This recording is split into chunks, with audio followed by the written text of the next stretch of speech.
Soul Music is in half an hour. After 4 explores the Discworld phenomenon.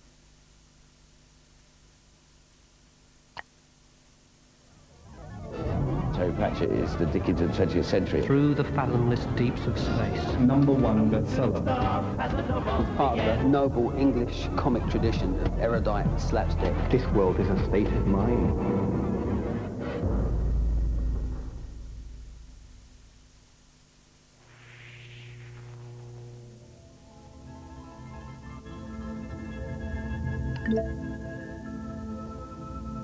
Terry Pratchett? No, it's not Pratchett. It's Pratchett. Pratchett. I've never heard of him. There's no one like Terry Pratchett. Terry's a genius. Terry gets people reading. Since school, I haven't read any books at all, apart from Pratchett now. Yeah. Writes fantasy books. Fantasy? Yeah. As in sexual fantasy or? No. As in like dwarves and elves. Oh, right. And dragons. The old goblins and all that. No, I've never heard of him.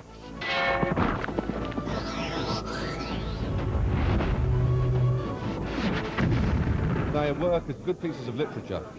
They also work as good mirrors of the human condition. They work as good fantasy tales. He's Waterstone's most successful author. Is he? Yeah. We have sold some 9 million Terry Pratchett books. May and November are now the 2 months in both of which you can pretty much guarantee 1 hardcover and 1 paperback #1 bestseller. He's on the internet. He's Yeah. very popular on the internet. Are you on the internet? No. I actually am a member of a group on the internet called Alt Fan Pratchett. And through reading that group, I heard about the signing, and there was a very low fare available from North Carolina. So I jumped on an airplane, and here I am. Hogfather, No. Small Gods, No. Men at Arms, No. Colour of Magic. No.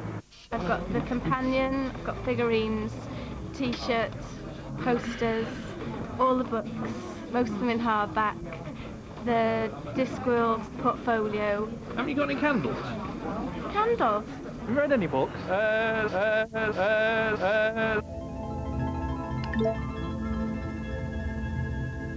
He takes stories from our world, if you want, and splits them out and puts them in his other world. There's very little original fantasy being written these days. Some of these one-liners are absolute killers. You begin the sentence, you think it'll come on and he'll turn it on its head and say something that's very true, but very unexpected. When shall we 3 meet again? Well, I can do next Tuesday. Discworld doesn't shackle me in any way. It's a whole world. I mean, by now it's a state of mind rather than anything else. If I want to set a murder mystery in an opera house, I can do it on Discworld. If I want to write a police procedural, I can do it on Discworld. If I want to write a book about the conflict between faith and religion, I can do that on Discworld. There are so many things I can do. And because it's Discworld, I have a rather larger toolbox to deal with it than I might have if I was setting it in what we are pleased to call the real world. Yes, Effendi? Is this the Clatchian Foreign Legion? Oh, do you know, you've got me there. Hang on a moment. Is this the... Oh, what was it? Clatchian Foreign Legion. Oh, yes, the Clatchian Foreign Legion? Yes. Yes. I wish to join Join what? the Clatchian Foreign Legion. Oh, what's that then? The kind of people that buy Terry range from children to very whitening adults, from besuited gentlemen to scruffy leather-clad punkettes. I mean, the whole spectrum of people do it. He obviously writes something for everyone. They are not 14 years old and they're not called Kevin. For Kevin. A lot of people that talk to me can say, oh, Terry said such and such on page 88 of Men at Arms. You know, I'm not quite as anally retentive as that. There's long been the thing that fantasy and sci-fi is a boys' thing. And really, it's just not true. It's an equal appeal. My readership always has been bigger than the classical 14-year-old boy in an anorak, which is what people would like to think of as a fantasy readership. That's not an anorak? That's not an anorak. This is a coat. Even if that was ever true, The kid who was a 14-year-old boy in an anorak in 1985, he's a school teacher now. Well, I'm a nurse by trade. I teach in the cathedral school in London. I normally work for the Inland Revenue.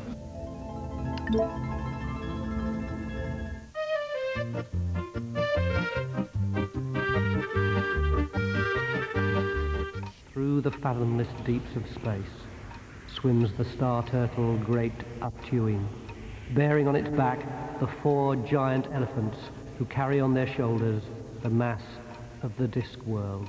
On that disc there are mountains, hills, valleys, small villages, large towns, strange and magnificent creatures. Rincewind. Rincewind is a wizard who's not at all good at magic, who never actually passed any major exam, but survives by running away. Librarian. Now, the librarian is an orangutan. Don't ever, ever call him a monkey.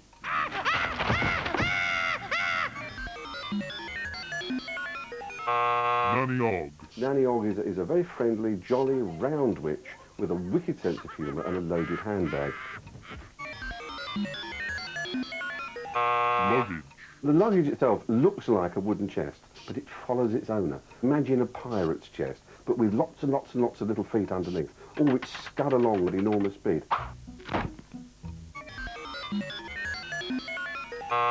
Death. Although being the ultimate purveyor of doom, Death likes cats and a good curry. Sounds good to me.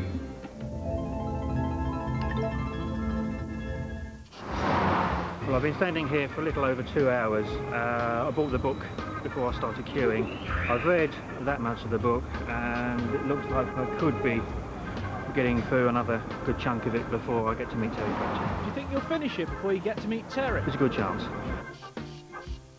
I've done signing tours since 1987. I think this has been the busiest tour so far. I don't think I could stand longer tours. By day 3 of the average signing tour, I'm totally out of it in any case. I don't know what's on the news. I'm not entirely certain what day it is, and I've lost track of where I've been. For a lot of the year, you spend your time sitting there staring at a screen and the keyboard, and it's nice to get concentrated doses of humanity. And I can assure you my fans are about as concentrated as it gets. I've been waiting about 1.5 hours. Now, why would you want to do that? I have nothing better to do. I'm from a small town in New Zealand. I moved over here so that I could do things like meet Terry. I'm dressed as Death. I have to keep my glasses on. It's not necessary. I can see all right without them, but I found by keeping them on, the light flashes off them, and it gives the effect that you can't see back into the eyes, and it looks more skull-like. If my rat likes one of the books, she tends to eat it. The little technique of having a friendly conversation with someone which nevertheless doesn't last too long, but which you both feel has been a nice conversation. Could you put a tiny hello from Death as well, please? Okay. Because I'm doing my dissertation on death, so... What, on death in general, or...? No, portrayals of death in art. I find personal computers that have been dragged in, 2 scythe blades, a label on a bottle of beer, but it was a very special bottle of beer. I've signed someone's back so they could have my name tattooed on it. There was a guy last night that's actually got some Discworld illustrations tattooed on his back, and they are absolutely fantastic. I did a signing in Prague a few months ago, which was very odd. For some reason, I translate very well into Czech, and it got unreal, and I think they shut the doors after about 4 hours because the shop just didn't think they could cope anymore. How long have the two of you been queuing then? Nearly 2 hours. Right. You don't look very happy about it. I'm not. This is a birthday treat, you see. So one makes sacrifices, but there are limits. Some years ago, I found that at the end of a day, when all the tendons in the hand were twanging, the best solution was to find was to stick your hand in a packet of frozen peas. If it's a big queue, opening up 2 carrier bags of books is an impolite and possibly even life-threatening action. You're going to hate me. Is there a limit? I hate you already. Call again when you've got less time. There's a shop that I've signed in every year since 1985, and they've kept a record of my signatures, and gradually the vowels have dropped out and it's gone flatter and flatter. And they reckon that in about 3 years' time my signature will be a straight line. There's a joke in the biz that the scarcest and most valuable Pratchett books will be the one without the signature. It was a good signing for Bristol. What I really feel now is that I'd like to go to bed. Terry, lots of people are very excited about the next book. Could you give us some kind of a hint as to what it's about? Yes, I can, very easily. What has been thought about?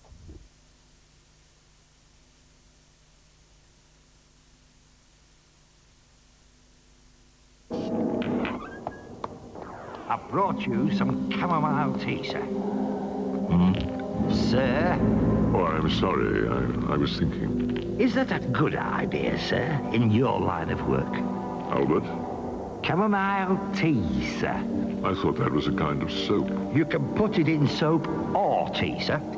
How very useful. Clean inside and out.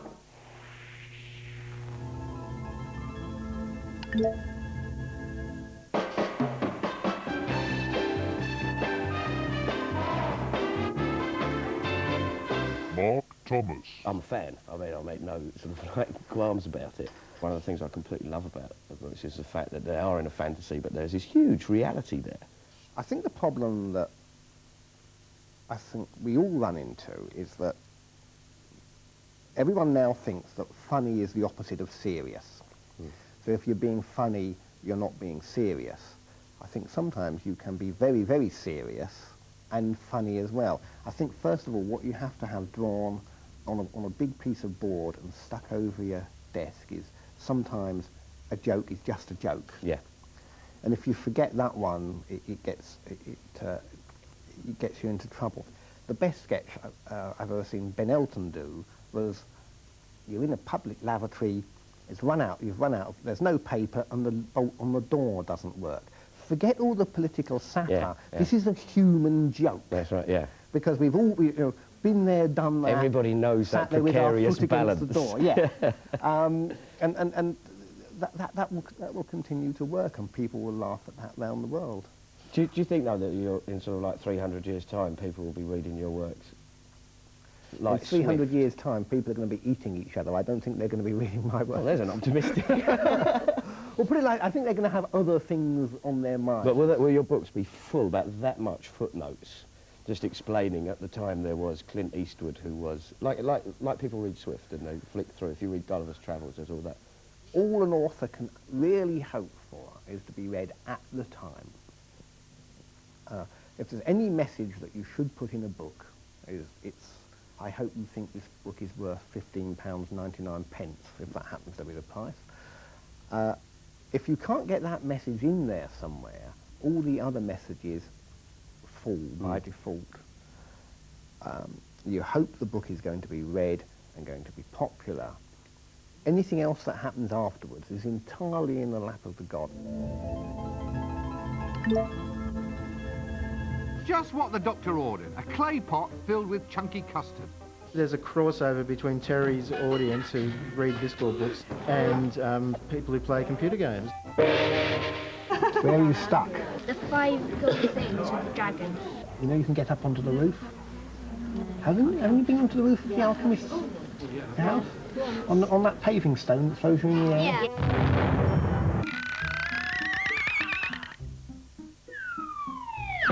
What you do is you go up onto the roof, lock the chimney. One of the toys from the toy maker will probably do. Then you go down and you'll find the room is full of smoke. Now, of course, at this point you will have found the barrel of gunpowder up near the gate, and you also have the string. The string becomes the fuse for the barrel, and you light the fuse. Death will offer to light it for you. Need light? It's quite a bad idea to say yes. Oh, no, thanks, I've already got one. Okay, so you'll blow the chimney sweep off the roof, and you'll find something gold in his bag. It's all perfectly logical. You wait till you have to get the tattoo. That is difficult. We've so far resisted buying the book that tells you how to cheat at the Discworld game. That would be silly. I think that would be defeating the whole object. But if anyone could give me a hint as to how to get the imp. There's an internet news group called Fan Pratchett where fans discuss Terry's works. Fan Pratchett is a group of people who get together every day virtually to talk about Terry Pratchett, but to talk about life. It's like sitting in a pub. Anyone with a computer and a net connection can post any point they wish to make about anything Pratchett related, or in Fan Pratchett's case, vaguely Pratchett related, and start a joint conversation. The Fan Pratchetts tend to be a bit rabid about things and don't like him changing characters and changing plots, and I've heard a couple of snippets about what the next one's going to be like, and a lot of them are very angry. I can't help thinking that Terry is pandering to his critics. Is it me, or has Terry Pratchett written a book that's not very good? I thought Terry put rather a lot of street names in Men-at-Arms. I think one of the best times to write is in that hour or so before breakfast. The phone isn't ringing, you haven't got anything much to do. Getting a few hundred words down gets the day off to a good shape.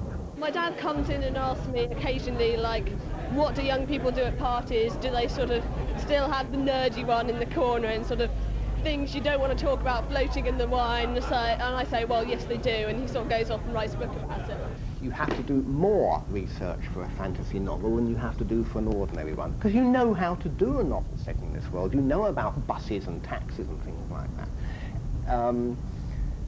It's lazy, almost, because 100% of the background, more or less, has been done for you. There's bits in the book that's a sort of me-ish. Like one of the characters in Equal Rights, the very sort of minor character that hasn't appeared in any, was Escarina in Weird Sisters, and she was loosely based on me growing up.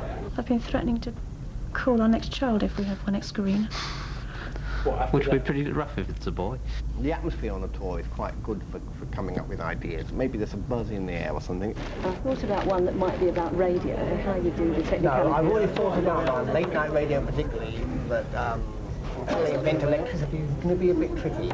Discworld is a state of mind now. It's not quite the funny fantasy universe it was when I wrote it in 1983, but it's very much a development from there. If anything, it's me having a bit more fun. They're a bit darker. I think they're often quite a lot funnier, but there's probably a bit of a shadow to the humour now. It's the witches, isn't it? They're out there, aren't they? Marrying, Uncle? You're in league with them, I suppose. My lord! Do you all hear me? I am the king! I am the king. Gods, I hate this kingdom. Is this a dagger I see before me? No, my lord. It's my handkerchief. You can sort of tell the difference if you look closely. It doesn't have as many sharp edges. I bring Discworld to life through the use of candles and hot wicks. I'm the editor of the officially unofficial fanzine, which is called The Wizard's Knob. We manufacture 75 Discworld characters, from Death, which is the most popular, to the new limited edition Discworld piece itself. We had a convention in Manchester for 800 Discworld fans. We had people coming from Australia, New Zealand, Denmark, America. There are also Discworld jigsaw puzzles, Computer games. audio tapes, both abridged and unabridged, Jewellery. door plates, College scarves. Discworld ties, There's a delicious lady who's doing Discworld tapestry. key rings, There's a brewery that's making Discworld beer. T-shirts. Oh, I saw soap. Somebody brought some soap to me once, the Discworld soap. Do you think I'd do anything with it? I thought, well, wash would be nice. What's all this about a play? I think that there are about 40 or 50 Discworld plays going ahead in the next 3 or 4 months. My fate is calling him back. I shall never see him again. Every play I've gone to see, I've seen something I really liked. It may not be the whole play. Yeah. But one character may have shone, or they would have done a scene particularly well. I'll see things that I hadn't actually thought of, and that they'll make me laugh. Oh, break a leg. You soul. Break your own leg! It's very, very weird when you go along to see one of your own productions and find that you're laughing at it. Well, so that's theatre, is it? Very interesting. Did I hear a whisper about an album or something? Oh, yeah, there's music. Yeah, and yeah, absolutely right.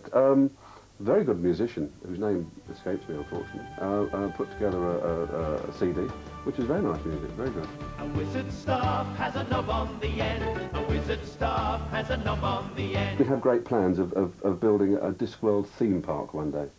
Really? Well, actually, I'm damn sure it will happen. I was asked to review some books for the Mail on Sunday.